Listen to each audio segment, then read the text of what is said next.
Hello guys and welcome back sa aking bagong video, and it's me Lourdes Taylor sa panibagong tutorial video. At kung bago ka pa lang, don't forget to follow, like, and share. At ito nga po palang video ko ay gagawa ako ng uniform ng pang teacher. So ito po yung mga parts na mga nagawa ko guys. And eto na po guys, tatahiin ko na po yung para sa shoulder dito po. Ito po muna yung inuuna ko guys. Yung iba natapos ko na. So ito na lang pang madalian na video. Ayan. Sa kabilaan po yan guys ng shoulder. At pagkatapos po dito guys, dito naman po guys sa yan para madalian guys.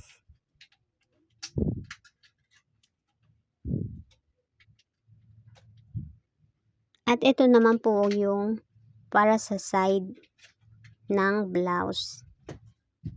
Dito sa may hips, side seam. Magkabilaan po yan guys.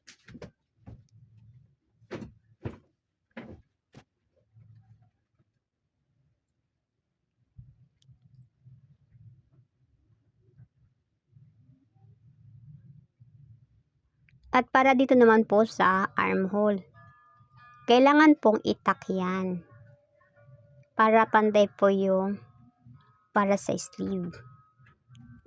Dinalagyan po yan ng tack para pantay po yung pakalagay ng sleeve at sa armhole.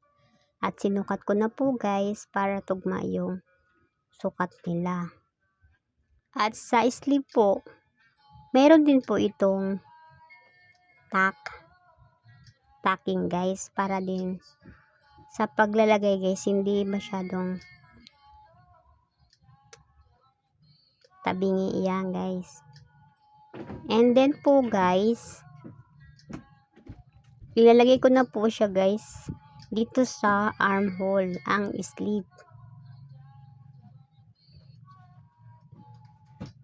Kailangan po lalagyan niya ng tack para pantay po ang pagkakalagay. At eto na po siya guys.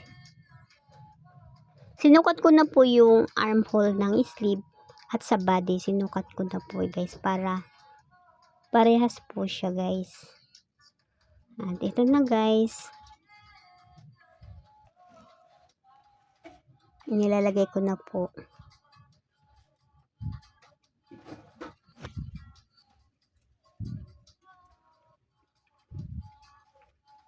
Huwag niyo pong kakalimutan na mag-subscribe sa aking YouTube.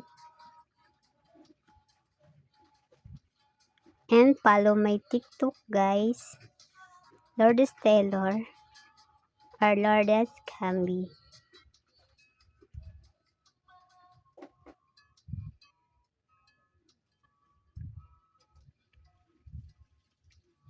At ito po yung sleeve. At ilalagay ko na po siya sa armhole.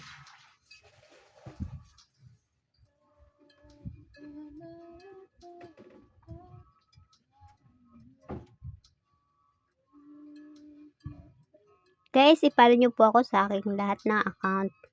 Don't forget to follow Lourdes Camby, my Facebook, Ma'am Shiludes, my page, my Instagram, Lourdes Camby, my YouTube channel, Lourdes Camby, or Ma'am Shiludes, and my TikTok, Lourdes Taylor. Yan na po guys. Para sa heming, mayroon po siyang allowance na 1 inches sa ibaba. At linagyan ko na po siya ng tahi. And dire-diretso na po yan guys ang heming para sa baba. For last operation guys. Yan for the result guys. Malapit na po.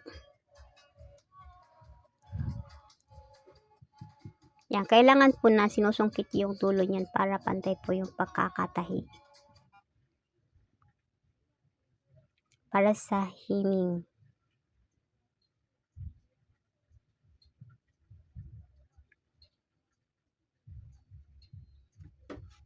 At linagyan ko na rin po yan guys ng edging. Para dire-diretso na lang po siya na itapping ang himig.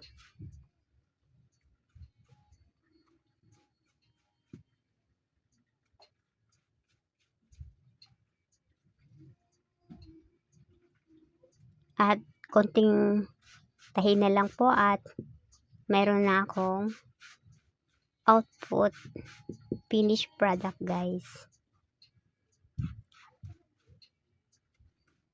Ayan, comment your suggestions or idea at kung mayroon kayong mga request, mag-comment na lang po kayo dyan sa ibaba.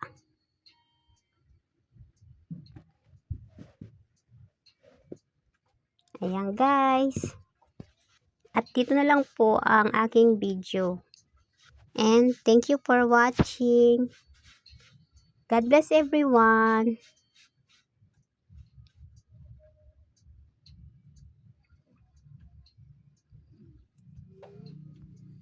Bye. See you on my next video.